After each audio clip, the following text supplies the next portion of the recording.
Hey there. We are the three gigs, but there's actually just 2/3 of three gigs here.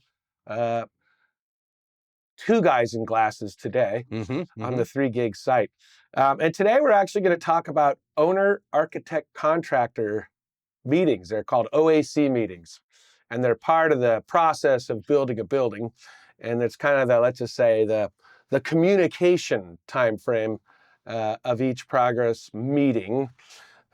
So maybe you can just talk about what your definition of the OAC meeting is. Yeah, to me, I mean, from an owner's perspective, it's that time to find out what's really going on because we know everybody's busy, contractors doing things. Yeah. But as an owner, if I probably have a healthy paranoia and Yeah. just figure nobody's calling me or emailing me. Yeah. So it forces a sit down Yeah. just to get caught up. And as a contractor, I need you to be present to discuss issues that we're seeing in the field that, maybe the architect hasn't addressed, or maybe it involves, we need a key decision from you to keep the progress flowing out there in the field. Yeah, I find that it's easier for me to kind of forget to even respond to an email Yeah. about, are you ever going to pick the color of the building? Yeah. But when I'm sitting in a meeting, Yeah. I I'm get to telling you, see the panic in your eyes. Yeah. I get to see That's the right. architect's frustration, and it helps pull me into what you guys are trying to do, which is to get the thing done. Yeah. And a lot of times I'm not a help. And so, in my the best scenario, these happen, weekly. Is you sit down and you have maybe an hour and a half meeting to talk about the progress out there in the job. And sometimes they start during the course of design when you're just finishing the design and bringing everybody in. But really, they happen while you're building, so that the owner, the architect, and the contractor can sit down and talk about the project. So the typical agenda, what would you say is the best agenda? Pretty typical agenda. I mean, the agenda that if you start with this as your agenda, you're going to definitely hit 90% of the moles that you need to whack. Yeah. Start with a schedule review. This is not a deep dive into the schedule, and you don't want OACs to be particularly problem solving. And the only reason is because it's the contractor, the architect, the owner, but the architect may have a mechanical engineer involved, a civil engineer might be sitting in.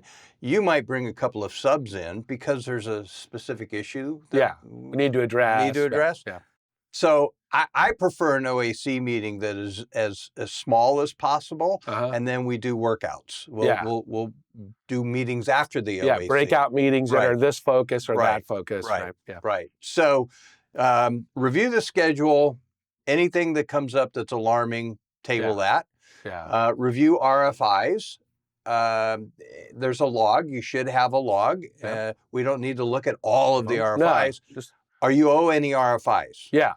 And typically like architect might have a time duration to get those. So we kind of look at those critical RFIs that we need answered to keep the progress flowing. Right. It's okay. And submittals. Where are the submittals? You guys are you guys need to get submittals in for us to be able to look at them. And you can't shortchange that look. Yeah. So where are you with these submittals? Are you timely to that schedule? And then where are they and me in getting the answers back to us? Here, this one's approved. This one's not. You might have made a substitution or whatever. Right. I like having the schedule review first, just kind of because when you do the RFI and the submittals, it kind of gives everybody the opportunity to go, but remember in the schedule in 2 weeks, we're doing this. Yeah. And this RFI is absolutely tied to that. I think the effective meetings really have like a 5-week look ahead or a 4-week look ahead schedule. So you really see in the next 4 weeks, here's what we're doing. And so here's why that answer is timely or necessary. Right. And then I want to see possible, probable change orders. And this is a little bit of a slippery slope because maybe there's things out there. There's a lot of contractors who don't want to do much in that way because who knows? And then there's other contractors, and I prefer their method that says, if we think it could be a change order, we're going to put it in the log. Yeah. Here's a list of things that. Here's 15 things. The ones that don't want to do it don't want to alarm the owner with all of these change orders. I would rather be alarmed and talk about them, and maybe we can make them go away with some rethinking. Yeah. What's that? Quick with bad news, slow with good news. Yeah. Just put it all out there. Put it out there. Just fix it. Right? And let's talk about it. Yeah. Again, it doesn't. The presentation is in the OAC meeting. Yeah. If there's a workout or we want to go through them one by one, we do that as a separate meeting. Yeah, Everyone stick around.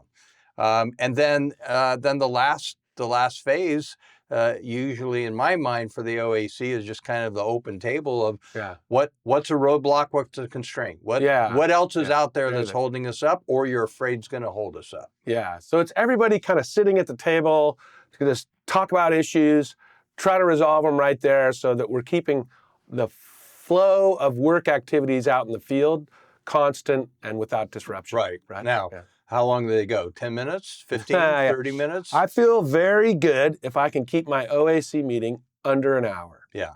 That's my goal. Somewhere between an hour and a half is typical, maybe. But like about an hour is about the right time. And that's where, if you get good at breakouts, that's where you can do the OAC, I think, in an hour. Yeah. But if you're going to solve problem, and usually the ones that run longer for that reason, we start to go down. You got a bigger rabbit problem. hole and that's right. Start to work it out. Yeah. Anything else we want to say about an OAC meeting? That I think it's important just to put in there that the effective OAC meeting is when everybody comes ready to be a problem solver, not a reactionary person. Right. Because there's always problems in construction. If there weren't problems, AI could do it. That's right. That's right. Yeah. Okay, so that's a OAC meeting. That's our chat. Subcontractor, we don't care. They're never in them. Yeah, that's right. And if they are, they almost always say the wrong thing at the wrong time. So 3 gigs, if you like this content, hit the thumbs up, give us a subscription, and we'll talk to you again later. Thanks.